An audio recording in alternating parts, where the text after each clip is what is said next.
Soy Alberto Méndez. Tengo 72 años. Y lo que voy a contarte cambió el rumbo de mi existencia de una manera que jamás imaginé posible. Mientras descansaba en una camilla del Centro Médico Santa Rosa, recuperándome de una operación que parecía rutinaria, una auxiliar de enfermería se acercó sigilosamente y me reveló un secreto que haría temblar los cimientos de todo lo que creía saber sobre mi propia familia. Don Alberto, susurró con voz apenas audible. Sé que no debería contarle esto, pero su hija Clara ya tiene todo preparado para ingresarlo a la residencia Valle Sereno. El papeleo está completo y mañana temprano viene a oficializarlo. En ese instante, mi mundo se detuvo. Mi propia hija, la persona en quien más confiaba, había organizado mi futuro sin preguntarme siquiera mi opinión. Pero lo que Clara no calculó fue que su padre todavía tenía voluntad propia y la determinación suficiente para tomar las riendas de su destino. Cuando abandoné ese hospital 4 días más tarde, no me dirigí al lugar que ella había elegido para mí. En cambio, tomé la determinación más audaz de toda mi vida: esfumarme completamente del radar familiar y construir una nueva realidad donde mis decisiones fueran únicamente mías. Esta es la crónica de cómo una descendiente puede intentar dirigir la vida de quien le dio la suya, tratándolo como un mueble que necesita reubicación. Y es también la historia de cómo ese padre encontró la forma más contundente de recordarle que cada persona es dueña de su propio camino. Te invito a que te quedes conmigo hasta el desenlace, porque lo que estás por descubrir te mostrará que jamás es tarde para recuperar el timón de tu propia embarcación, sin importar los planes ajenos. Me gustaría saber desde qué rincón del planeta me acompañas en este relato, porque necesito confirmar si en todas partes existen descendientes que creen tener la potestad de diseñar los destinos de quienes les dieron vida, sin consultar sus verdaderos deseos. Pero antes de revelarte los detalles de mi huida magistral del futuro que habían dibujado para mí, necesito transportarte hacia atrás, en la línea temporal, para que comprendas con precisión quién era el individuo que acababa de descubrir, la traición más calculada perpetrada por su propia sangre. La saga comenzó 10 meses atrás, cuando experimenté un tropiezo en mi residencia, que resultó en la rotura de mi fémur izquierdo. Era una mañana fresca de marzo. Estaba ocupándome de las macetas en mi patio trasero, actividad que realizaba cada alba desde mi retiro como docente de física, cuando una losa agrietada provocó mi desequilibrio. El impacto fue violento, la agonía instantánea, y comprendí de inmediato que algo dentro de mí se había quebrado. Mi vecina Rosa escuchó mis alaridos y contactó los servicios de emergencia. En el centro hospitalario confirmaron una fisura femoral que demandaba intervención quirúrgica. Los especialistas me garantizaron que se trataba de un procedimiento común para mi grupo etario, aunque la convalecencia demandaría múltiples meses de terapia física. Durante mi estancia inicial de 14 días, mi hija Clara mostró dedicación y compañía constante. Ella cuenta con 44 años. Está unida matrimonialmente a Ricardo, un arquitecto exitoso, y es madre de 2 adolescentes, Mateo de 16 y Valentina de 14. Clara desempeña funciones gerenciales en una firma de consultoría y siempre había destacado por ser la más metódica y estructurada de mis 2 descendientes. Mi hijo menor, Sebastián, de 40 años, reside en tierras europeas con su esposa desde hace 12 años. Contrajo matrimonio con una alemana llamada Ingrid. Tienen 2 niños pequeños, y aunque sostenemos comunicación periódica mediante videollamadas, La distancia geográfica convierte a Clara en prácticamente mi única familia cercana en el día a día. Durante esas primeras 2 semanas en el sanatorio, Clara acudía a visitarme cada atardecer después de cumplir sus obligaciones laborales. Me proporcionaba platillos preparados en casa, argumentando que la nutrición hospitalaria era pésima. Me actualizaba sobre acontecimientos familiares y aparentaba estar genuinamente inquieta por mi recuperación. Papá, expresaba mientras organizaba los arreglos florales que había llevado. Lo fundamental es que te restablezcas por completo. No aceleres tu regreso al hogar hasta estar totalmente preparado. Anhelo volver a mi casa cuanto antes, le contestaba. Los doctores mencionan que la rehabilitación será prolongada.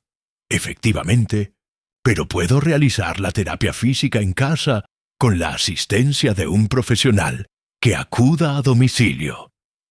¿Y quién se hará cargo de ti mientras tanto? ¿Quién te auxiliará con la cocina, el aseo, las provisiones? Puedo emplear ayuda doméstica algunas horas diariamente. No requiero cuidado permanente. Papá, ¿no comprendes la complejidad que implica recuperarse de una fractura femoral? Necesitarás asistencia continua durante semanas. Era verdad que la recuperación sería más complicada de lo que había calculado originalmente. Los terapeutas me habían explicado que durante las primeras 8 semanas posteriores a la cirugía enfrentaría restricciones considerables de movimiento. No podría ascender peldaños, no podría sostener objetos pesados, no podría permanecer erguido por lapsos extendidos. Sin embargo, yo habitaba en una vivienda de nivel único. Poseía fondos suficientes para costear asistencia doméstica y estaba dispuesto a implementar las modificaciones necesarias para preservar mi independencia. No percibía por qué una fisura femoral, por seria que resultara, debía alterar fundamentalmente mi modo de vida.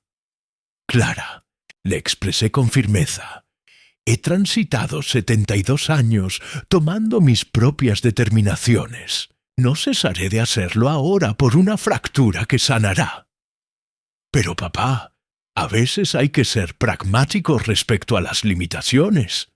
Estoy siendo pragmático. Entiendo que necesito auxilio temporalmente, pero eso no implica que deba modificar dónde vivo o cómo vivo. Cuando finalmente abandoné el hospital después de la intervención, retorné a mi hogar con un caminador, un asiento adaptado para el sanitario y una serie de directrices médicas sobre cómo gestionar mi recuperación. Clara había contratado a una señora llamada Beatriz para que acudiera 4 horas diarias a asistirme con las labores domésticas y la elaboración de alimentos. Los primeros días en casa fueron retadores, pero gestionables. Debía desplazarme pausadamente, planificar meticulosamente cada acción y aceptar que múltiples cosas que antes ejecutaba automáticamente ahora demandaban esfuerzo y tiempo adicional. Pero me sentía satisfecho de estar en mi propio territorio, durmiendo en mi propia cama, siguiendo mi propia rutina. Beatriz resultó ser una mujer laboriosa y considerada que comprendía que yo deseaba mantener tanta independencia como fuera factible. Me auxiliaba con las tareas que requerían estar de pie prolongadamente o cargar peso, pero me permitía realizar todo lo que podía ejecutar por mi cuenta. Don Alberto, me decía, usted me indica qué necesita y yo lo asisto, pero si puede hacer algo autónomamente, es preferible que lo haga solo. Era exactamente la actitud que necesitaba. Respaldo sin dependencia. Durante las primeras 2 semanas en casa, mi recuperación avanzó mejor de lo que los médicos habían anticipado. El dolor disminuyó progresivamente. Mi movilidad mejoró día tras día y comencé a sentir certeza en que iba a recuperar mi independencia total en los meses venideros. pero fue durante la tercera semana que observé cambios en el comportamiento de Clara que me pusieron en guardia. Sus visitas se volvieron más frecuentes, pero menos cordiales. En lugar de venir a compartir tiempo conmigo, venía a evaluar mi avance y mis necesidades. Papá, Diag, me expresó durante una de estas visitas evaluativas. Me inquieta que te estés exigiendo excesivamente. ¿Cómo me estoy exigiendo excesivamente? Beatriz me comunica que insistes en realizar cosas que ella podría hacer por ti, como prepararte el desayuno o arreglar tu cama. ¿Y cuál es la dificultad con eso? El problema es que podrías lesionarte nuevamente. Los médicos indicaron que debes tomar las cosas con calma. Los médicos indicaron que debo evitar movimientos específicos que podrían comprometer la cirugía. No dijeron que deba convertirme en un inválido. Esa conversación me alertó sobre el hecho de que Clara estaba reinterpretando mi situación médica como algo más grave de lo que verdaderamente era. Una fisura femoral, aunque significativa, es una lesión que sana. No es una condición permanente que requiere transformaciones fundamentales en el estilo de vida. Durante las siguientes semanas, las evaluaciones de Clara se tornaron más intrusivas. Empezó a revisar mi refrigerador para asegurarse de que tuviera alimentos apropiados. Inspeccionaba mi casa para identificar peligros potenciales, como tapetes sueltos o mobiliario mal ubicado. Incluso empezó a revisar mi correspondencia para cerciorarse de que estuviera pagando mis facturas puntualmente. Papá, me expresó después de una de estas inspecciones. Encontré esta factura eléctrica en tu escritorio que vence mañana. Sí, la voy a pagar esta tarde. ¿Por qué no la pagaste antes? Porque la recibí hace 3 días y no vi la necesidad de pagarla inmediatamente. Pero papá, si olvidas pagar las facturas, pueden suspenderte los servicios. ¿Olvido? Clara, he pagado mis facturas puntualmente durante 50 años. No hay razón para asumir que voy a empezar a olvidarme ahora. Es que con la medicación para el dolor y el estrés de la recuperación, es normal que las personas mayores tengan lapsus de memoria. Yo no tengo lapsus de memoria. Tal vez no percibes que los tienes. Vigilar como si yo fuera un paciente bajo observación, en lugar de su padre viviendo independientemente en su propia residencia. Fue entonces cuando comencé a entender que Clara no estaba simplemente preocupada por mi bienestar. Estaba construyendo un caso, acumulando evidencia de supuestas incapacidades que justificarían una intervención mayor en mi vida. A los 2 meses de mi cirugía, cuando ya caminaba sin caminador y había retomado la mayoría de mis actividades normales, Clara intensificó su campaña. Las conversaciones ya no eran sobre mi recuperación física, sino sobre mi seguridad a largo plazo. Papá, me expresó durante una cena familiar. Ricardo y yo hemos estado dialogando sobre tu situación de vivir solo después de la fractura. No vivo solo. Beatriz viene 4 horas por día. Sí, pero las otras 20 horas estás completamente solo. ¿Qué sucede si tienes una urgencia durante la noche? Clara, estás fabricando escenarios catastróficos que probablemente nunca ocurrirán. Ricardo intervino. Alberto, tal vez Clara tiene razón en que deberíamos considerar opciones que te brinden más seguridad. ¿Te refieres a un asilo? No es un asilo, papá, intervino Clara rápidamente. Son residencias asistidas para adultos mayores, lugares muy confortables donde puedes mantener tu independencia, pero también tener apoyo cuando lo necesitas. Era una lógica circular perfecta. Necesitaba cambiar mi estilo de vida para prepararme para emergencias que podrían o no ocurrir, basándose en una caída causada por una losa defectuosa, no por ninguna limitación de mi parte.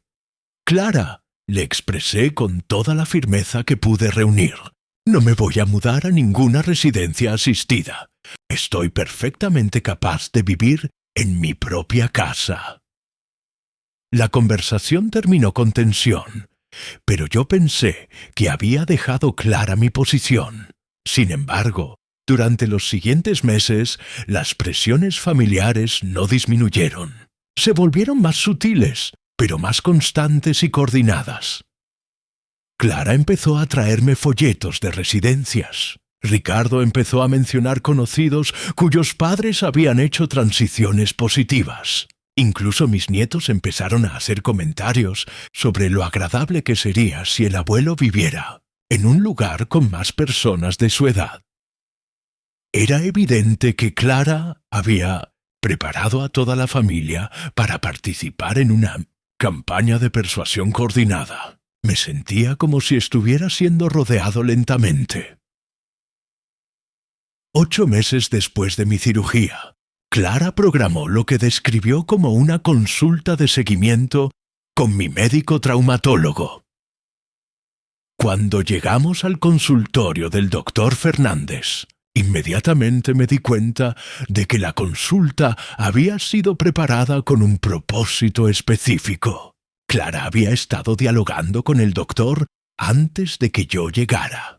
«Señor Méndez», me expresó el doctor Fernández después de examinar mi cadera. Su recuperación ha sido excelente físicamente. Está en muy buena forma para alguien de su edad. Gracias, doctor. Pero su hija me ha expresado algunas preocupaciones sobre su situación de vivienda. Era obvio que Clara había preparado al doctor para que me recomendara exactamente lo que ella había estado sugiriendo durante meses. Me sentí traicionado no solo por mi hija, sino también por un profesional médico que había permitido que sus recomendaciones fueran influenciadas por las preocupaciones exageradas de un familiar. Doctor, con todo respeto, yo soy quien tiene que hacer ese balance, no usted ni mi hija. Salí de esa consulta sintiéndome profundamente traicionado. La manipulación era tan obvia que me resultaba ofensiva. Hace 5 meses empecé a experimentar molestias intermitentes en el fémur que habían operado. El doctor Fernández recomendó una cirugía menor para remover algunos fragmentos óseos que quedaron de la cirugía original. La cirugía fue programada para mediados de octubre. Era un procedimiento simple, pero el doctor recomendó hospitalización de 2 a 3 días para monitorear la recuperación. Clara se ofreció inmediatamente a encargarse de todos los arreglos, y esta vez, fatalmente, acepté su ayuda sin sospechar sus verdaderas intenciones. La cirugía fue exitosa, sin complicaciones. Esperaba irme a casa en 2 días y retomar mi vida normal. No tenía idea de la bomba que estaba a punto de explotar en mi vida. Pero fue durante el turno de noche que la auxiliar de enfermería Lucía Ramírez se acercó a mi camilla y me cambió la vida con sus susurros urgentes. «Don Alberto», me expresó en voz baja. «Necesito decirle algo importante, pero no debería estar diciéndoselo». «¿Qué cosa?» «Su hija ya hizo reserva en la residencia Valle Sereno para ingresarlo cuando salga de aquí pasado mañana. Los papeles están listos y ella viene en la mañana a firmarlos». El shock inicial fue tan fuerte que pensé que había escuchado mal. Mi corazón comenzó a latir aceleradamente. ¿Qué residencia? La residencia Valle Sereno es un hogar geriátrico a 30 minutos de aquí. ¿Y cómo sabe eso? Porque mi hermana Patricia trabaja en administración de Valle Sereno y me dijo que procesaron la solicitud de ingreso de emergencia para usted hace 3 días. ¿Ingreso de emergencia? Sí, aparentemente su hija presentó documentación médica que indica que usted no puede vivir solo después de la cirugía. Pero la cirugía fue menor. El doctor me dijo que puedo irme a casa. Eso Es lo que yo pensé también. Por eso le estoy diciendo. ¿Qué más sabe? Sé que su hija ya pagó el depósito completo, firmó un contrato de 6 meses no reembolsable y tiene una cita pasado mañana a las 9 para firmar los papeles definitivos. ¿Y después qué? Después viene aquí con personal de transporte médico para llevarlo directamente a la residencia en lugar de a su casa. Todo está arreglado. Era una traición tan elaborada y calculada que me tomó varios minutos procesar lo que estaba sucediendo. Clara había usado mi cirugía menor como pretexto para ejecutar un plan que probablemente había estado desarrollando durante meses. Lucía, le expresé, ¿por qué me está diciendo esto? Porque mi abuela vivió en Valle Sereno durante 4 años antes de fallecer, y sé cómo es ese lugar. No es terrible, pero tampoco es lugar para alguien que puede cuidarse solo.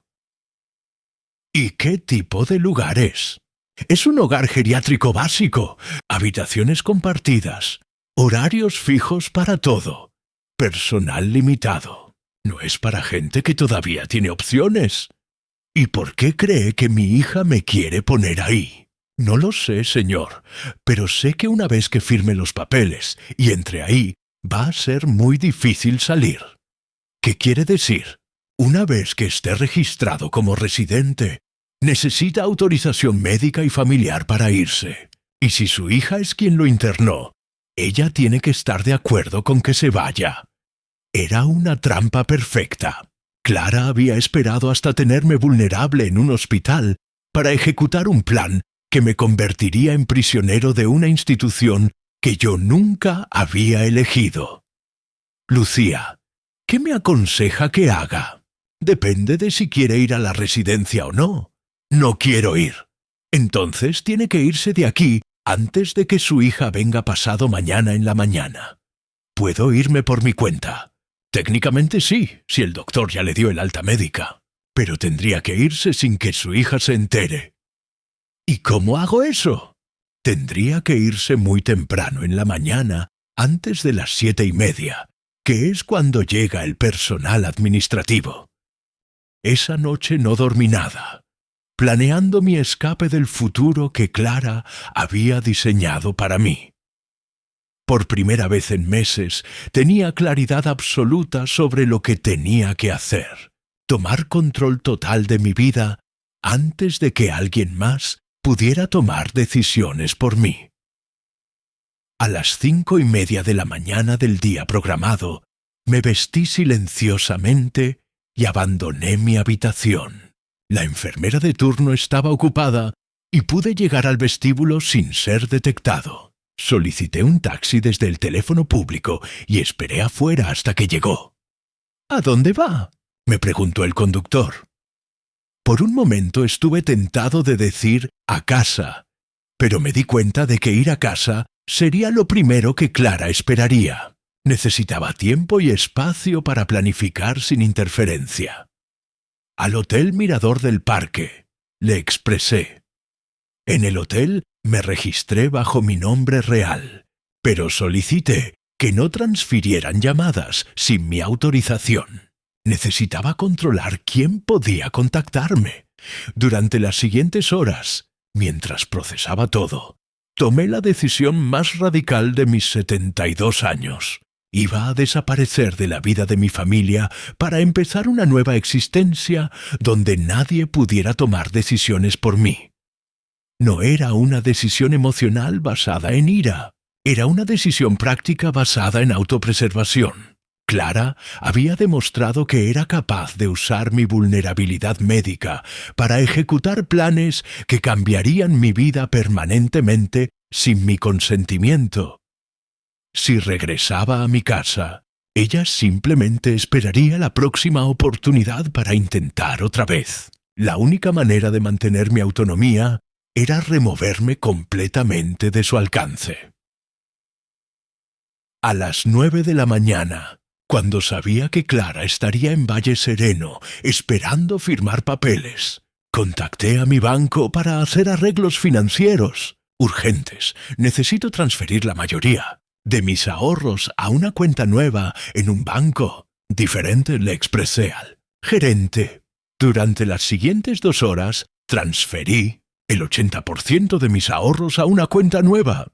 Removí todas las autorizaciones que había dado a Clara y cambié mis documentos bancarios para que toda correspondencia fuera enviada a un apartado postal que alquilé esa tarde. También contacté a un abogado especializado en planificación patrimonial. Necesito actualizar mi testamento y mis documentos de voluntad anticipada, le expliqué. Necesito asegurar que nadie pueda tomar decisiones médicas o financieras por mí sin mi consentimiento explícito. El abogado, Javier Morales, me recibió esa tarde. Señor Méndez, me expresó después de escuchar mi historia. Lo que me describe suena como un intento de tutela de facto sin proceso legal. ¿Y cómo me protejo de futuros intentos? Podemos crear documentos muy específicos que establezcan sus deseos sobre atención médica, vivienda y manejo financiero. Durante las siguientes 3 horas, Javier me ayudó a crear documentos legales que protegían mi autonomía de manera específica. Voluntad anticipada que especificaba que yo, y solo yo, podía tomar decisiones sobre mi lugar de residencia. Poder financiero limitado que no daba a nadie autoridad para mover mis fondos sin mi presencia física. Testamento actualizado que reflejaba mi nueva realidad.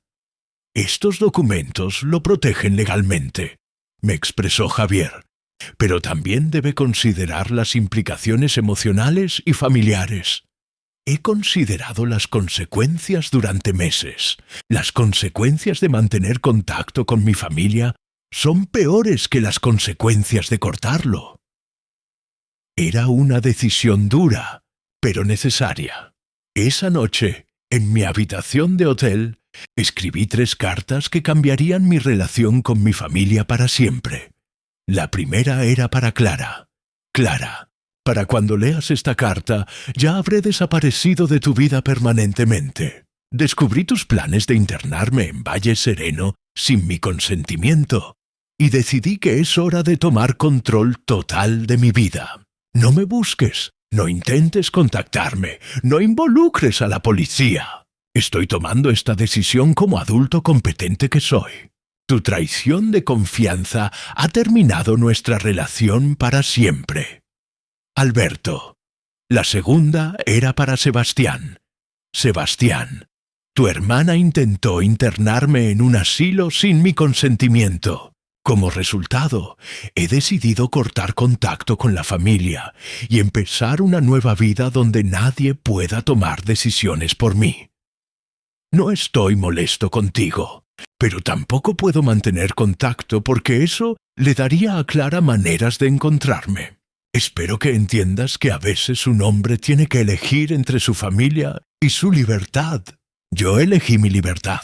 Te quiero, pero no te voy a volver a ver. Tu padre. La tercera era para mis nietos. Mateo y Valentina. Su abuelo los ama, pero tiene que irse porque su mamá no respeta su derecho a tomar sus propias decisiones. Cuando sean adultos, tal vez entiendan que a veces hay que alejarse de las personas que amas para proteger las cosas que valoras más. Cuídense mucho y recuerden que su abuelo siempre los va a amar. Alberto. Al día siguiente envié las cartas por correo certificado y ejecuté la fase final de mi plan. Vendí mi automóvil a un comerciante de autos usados. Cerré todas mis cuentas locales de servicios y compré un boleto de autobús a San Cristóbal, una ciudad a 600 kilómetros de distancia. Elegí San Cristóbal porque era una ciudad grande donde podría ser anónimo, pero también tenía los servicios médicos y sociales que necesitaría.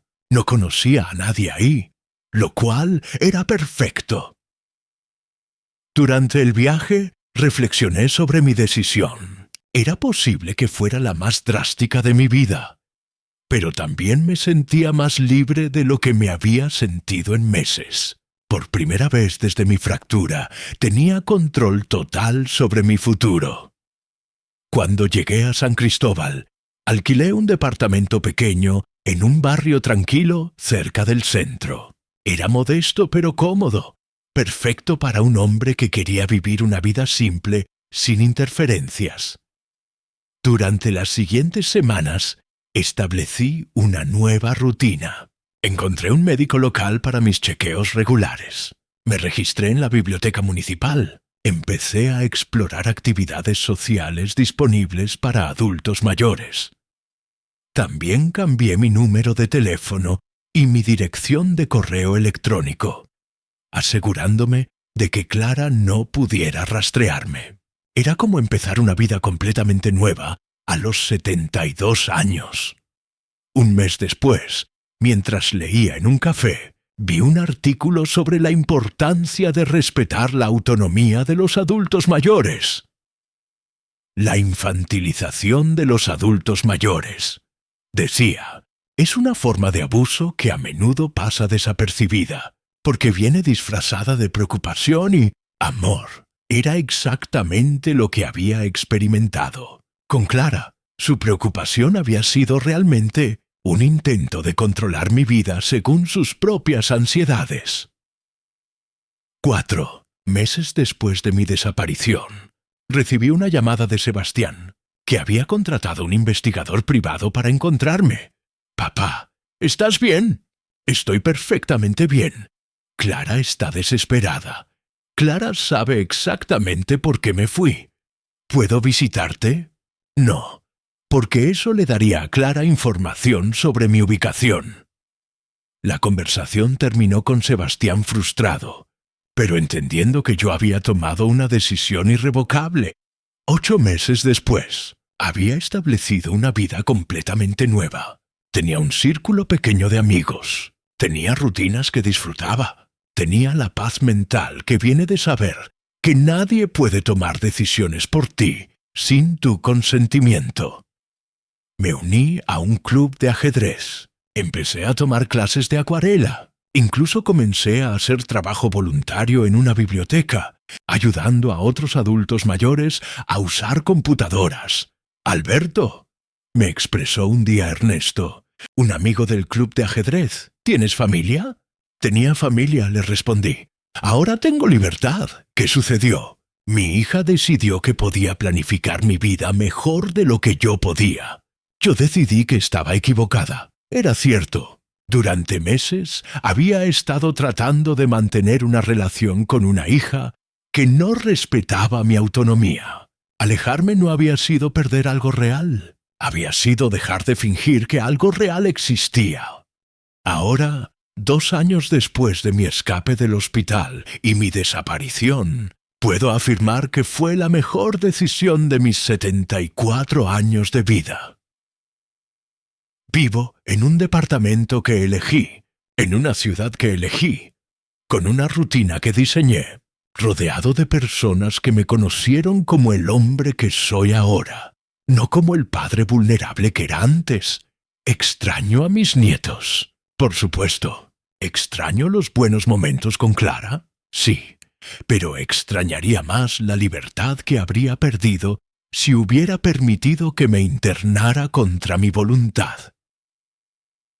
A ti que me estás escuchando, quiero compartir la lección más importante. Tu vida te pertenece hasta el día que te mueras, sin importar lo que otros piensen sobre tu capacidad para manejarla. Nadie, ni siquiera tu familia, tiene derecho a tomar decisiones sobre tu vida sin tu consentimiento. Mi consejo es este. Si alguien en tu vida está tratando de tomar decisiones por ti bajo el pretexto de preocupación o amor, establece límites claros inmediatamente. Y si esos límites no son respetados, tienes el derecho de alejarte, sin importar cuán difícil sea emocionalmente. La libertad personal no es negociable. La autonomía no se rinde por conveniencia familiar. Tu derecho a vivir según tus propias decisiones no expira solo porque envejeces. Déjame saber desde qué país me estás escuchando y si esta historia te hizo reflexionar sobre tu propia autonomía y los límites en tus relaciones familiares. Porque todos merecemos vivir libres de control no solicitado. Mi historia no tiene un final feliz en el sentido tradicional. No me reconcilié con mi familia, no volví a mi casa, no recuperé las relaciones que perdí. Pero tiene un final satisfactorio. Tengo control total sobre mi vida, y nadie puede quitarme eso nunca más. Porque al final del día, es mejor vivir solo con libertad que acompañado sin autonomía. Y esa es una lección que puede salvarte de años de vida controlada por otros.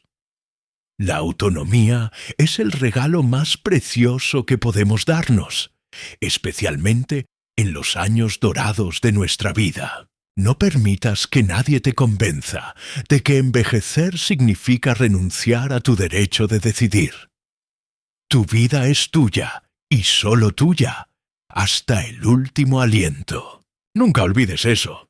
Gracias por ver. Si te gustó esta historia, dale me gusta, suscríbete y activa la campana de notificaciones para ver más videos.